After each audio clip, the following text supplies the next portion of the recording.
Para hacer una nómina de pago, vamos a analizar previamente la base legal de cada uno de esos pagos y las formas de hacerlo. Vamos a ver qué es salario. Hay varias clases de salario: por unidad de tiempo, por obra, pieza o a destajo, por tarea, por comisión. En este caso, para hacer una nómina de pago, vamos a ver solo el salario por unidad de tiempo y los tipos de salario, que son básico, normal, integral y salario mínimo. Salario es la remuneración, provecho o ventaja, cualquiera que fuere su denominación o método de cálculo, siempre que pueda evaluarse en moneda de curso legal y que le corresponda al trabajador por la prestación de su servicio.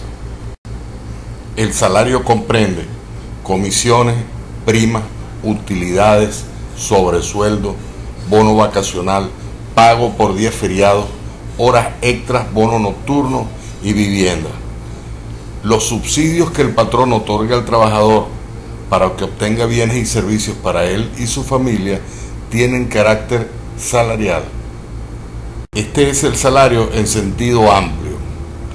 Se le denomina salario integral. Cuando la ley se refiere al término salario, se refiere a todas esas remuneraciones antes mencionadas. O sea, cuando dice salario y no especifica básico, normal, es porque se refiere al salario integral. Con él se calcula, entre otros, la prestación social de antigüedad, que en sí misma, para calcular otro concepto, no es salario, y las utilidades, que para calcularse se excluye a sí misma del monto. Para hacer esta nómina de pago, vamos a trabajar con el salario básico y el salario normal. Salario normal es la remuneración devengada por el trabajador en forma regular y permanente por la prestación de su servicio.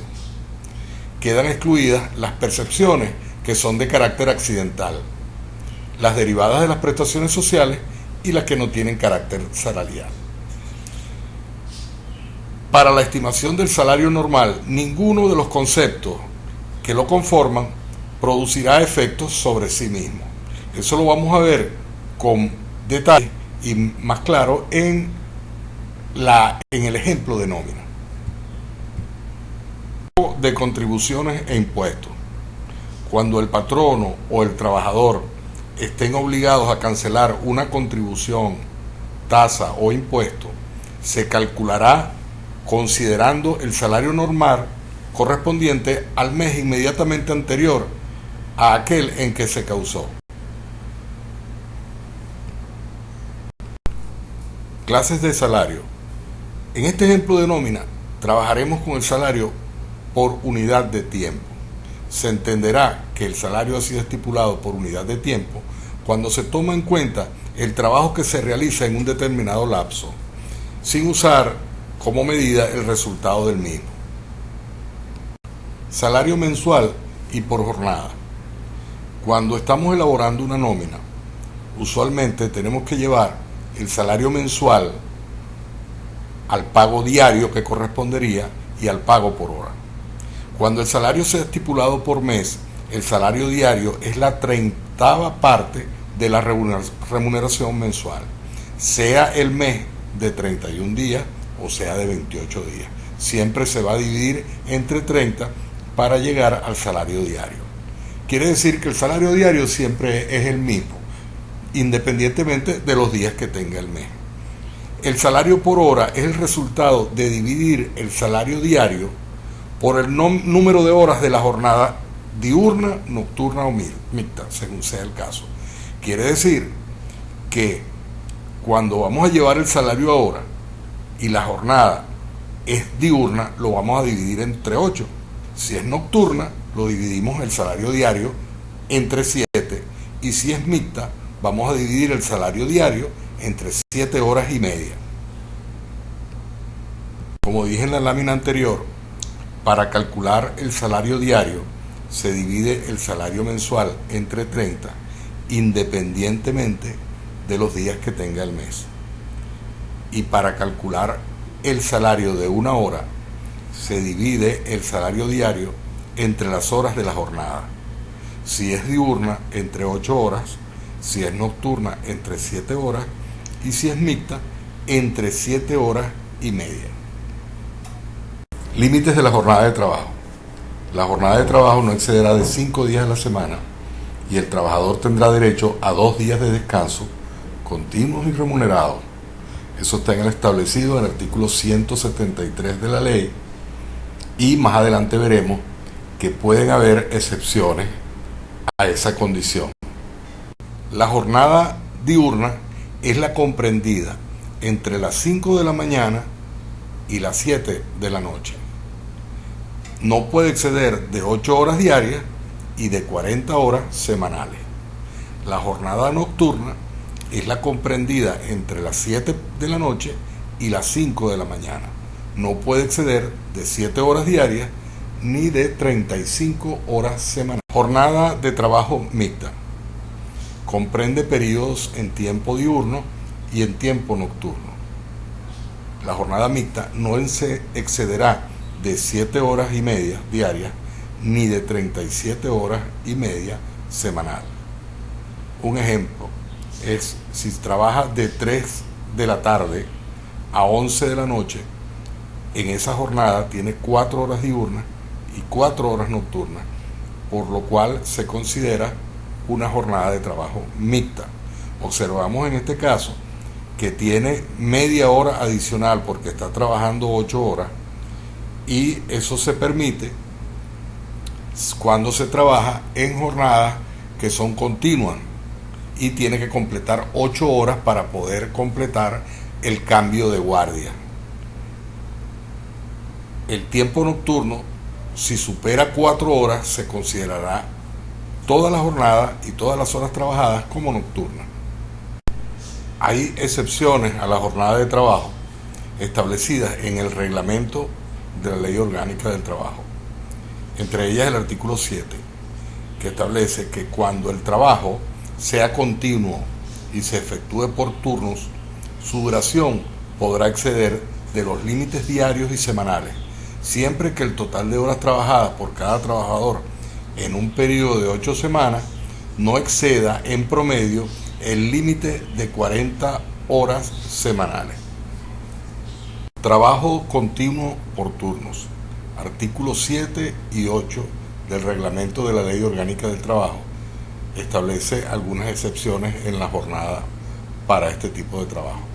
La jornada diaria no deberá exceder de 12 horas, con derecho al tiempo de descanso y alimentación. En el curso de 7 días, el trabajador deberá disfrutar mínimo de un día de descanso, y la semana con 6 días de trabajo serán compensadas con un día adicional de disfrute en las vacaciones de ese año, con pago de salario y sin incidencia en el bono vacacional. Horas extraordinarias. Para el cálculo de lo que corresponda al trabajador por causa de horas extras, se tomará como base el salario normal devengado durante la jornada respectiva. Horas extraordinarias serán pagadas con un 50% de recargo, por lo menos, sobre el salario convenido para la jornada ordinaria. En caso de elaborarse sin autorización del inspector del trabajo, deberá pagarse con el doble del recargo previsto, sin perjuicio de las sanciones que resulten aplicables. Pago del bono nocturno. La jornada nocturna será pagada con un 30% de recargo, por lo menos sobre el salario convenido para la jornada diurna. Para el cálculo de lo que corresponda al trabajador por trabajo nocturno, se tomará el salario devengado durante la jornada respectiva. El artículo 173 de la Ley Orgánica del Trabajo establece que el trabajo no excederá de 5 días a la semana, y con ello el trabajador tendrá derecho a 2 días continuos de descanso. Pueden ser discontinuos en algunos casos que se requiera por motivos operacionales. El artículo 119 establece que el trabajador no perderá ese derecho si falta un día a su trabajo. Quiere decir que si falta 2 días o más, perderá el derecho a los 2 días de descanso. ¿Cómo se paga el salario los días feriados? El día feriado y el recargo del 50% por trabajo efectuado se paga al promedio del salario normal de vengado. Si es trabajador de pago semanal, al salario normal de esa semana. Si es trabajador de pago quincenal, al salario normal de esa quincena. Y si es trabajador de pago mensual, al salario normal de ese mes. ¿Cómo se paga el día feriado en las diferentes situaciones que se presentan? En el primer caso tenemos si simplemente se descansa. El día feriado el trabajador no asiste al trabajo, se queda descansando y se le debe pagar la remuneración correspondiente a ese día a salario normal.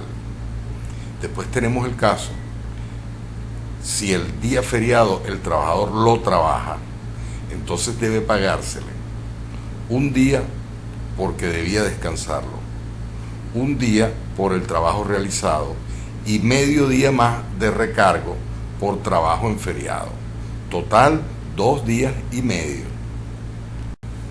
Si se trabaja en día feriado y es el día de descanso del trabajador, que es el ejemplo clásico del día domingo, debe pagarse un día porque debía descansarlo, un día por el trabajo realizado y medio día de recargo por trabajo en feriado. Adicionalmente, debe dársele un día de descanso remunerado adicional la siguiente semana.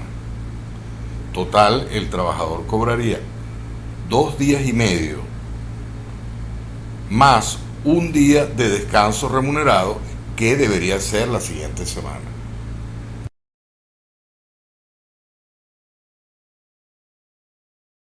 Pago por día feriado. Si se trabajan 4 horas o más, tendrá derecho a los pagos considerando el día completo trabajado. Si trabaja menos de 4 horas, tendrá derecho a medio día de pago y medio día de descanso compensatorio en los casos en que corresponda ese descanso compensatorio. Ese trabajo de menos de medio día se da en los casos en que es día feriado y quieren hacer algún trabajo especial, pero generalmente ocurre que no se dan las condiciones, no llega el material, no llegan los trabajadores completos, no llegan trabajadores clave, entonces se espera un tiempo y se retiran los trabajadores que fueron, pero tienen derecho a un pago como lo acabamos de ver en esta lámina. El artículo 173 de la Ley Orgánica del Trabajo establece que el trabajo no excederá de 5 días a la semana y con ello el trabajador tendrá derecho a 2 días continuos de descanso. Pueden ser discontinuos en algunos casos que se requiera por motivos operacionales. El artículo 119 establece que el trabajador no perderá ese derecho si falta un día a su trabajo. Quiere decir que si falta 2 días o más, perderá el derecho a los 2 días de descanso. En aquella semana que tienen 2 o más días feriados, ejemplo el 19 de abril, jueves y viernes santo, el trabajador no pierde el pago de los días de descanso, ya que no trabajar en feriado no es una falta al trabajo. ¿Cómo se paga el salario los días feriados? El día feriado y el recargo del 50% por trabajo efectuado se paga al promedio del salario normal de vengado. Si es trabajador de pago semanal, al salario normal de esa semana. Si es trabajador de pago quincenal, al salario normal de esa quincena. Y si es trabajador de pago mensual, al salario normal de ese mes. En los días feriados, sea que el trabajador descanse o trabaje, se debe pagar el beneficio de cesta ticket. Ese está vigente en el decreto de fecha 1 de agosto del 2016. Pago de cesta ticket por horas extras trabajadas. Cuando por razones excepcionales el trabajador labore horas extras, tendrá derecho a percibir el beneficio de cesta ticket fraccionado acorde con el tiempo trabajado. Esto establecido en el artículo 17 y 18 del reglamento de la Ley de Alimentación. Se debe dar un recibo de pago cada vez que se paguen las remuneraciones al trabajador, indicando el monto del salario y lo correspondiente a comisiones, recargos por días feriados, horas extraordinarias, trabajo nocturno y demás conceptos salariales, así como las deducciones correspondientes que se están haciendo. El incumplimiento de la obligación de dar el recibo de pago hará presumir, salvo prueba en contrario, que cualquier asunto referente a ese pago alegado por el trabajador es cierto. Prescripción de las acciones. Las obligaciones provenientes de la relación de trabajo prescriben al cumplirse 5 años, contados a partir de la finalización de la relación de trabajo. Las provenientes de reclamos de prestaciones sociales prescriben a los 10 años. Y estos lapsos pueden interrumpirse y prolongarse por varias acciones que están establecidas en el artículo 52 de la Ley del Trabajo. Es muy importante para el patrono conservar los recibos de pago de nómina, vacaciones, utilidades y cualquier otro que se haga al trabajador, firmados y preferiblemente con sus huellas dactilares impresas en señal de recibo. Si es por transferencia bancaria, conservar las constancias de transferencia individualizadas, que se pueda confirmar que el trabajador recibió ese dinero. En casos de salarios variables, el pago de nómina debe ser respaldado por una tarjeta de asistencia o una hoja de trabajo, preferiblemente también firmada por el trabajador en señal de aceptación de esa condición. Los invito a visitar mi blog apoyolaboral.overblog.com. Mis últimos artículos publicados y videos son las vacaciones laborales en Venezuela, acciones correctivas del desempeño del trabajador, en las que hablo de amonestaciones y los acuerdos de desempeño, inamovilidad laboral y medidas para la protección de la maternidad, la paternidad y la familia en caso de nacimiento y adopción, descansos por paternidad, maternidad y adopción, centro de educación inicial y permisos por lactancia.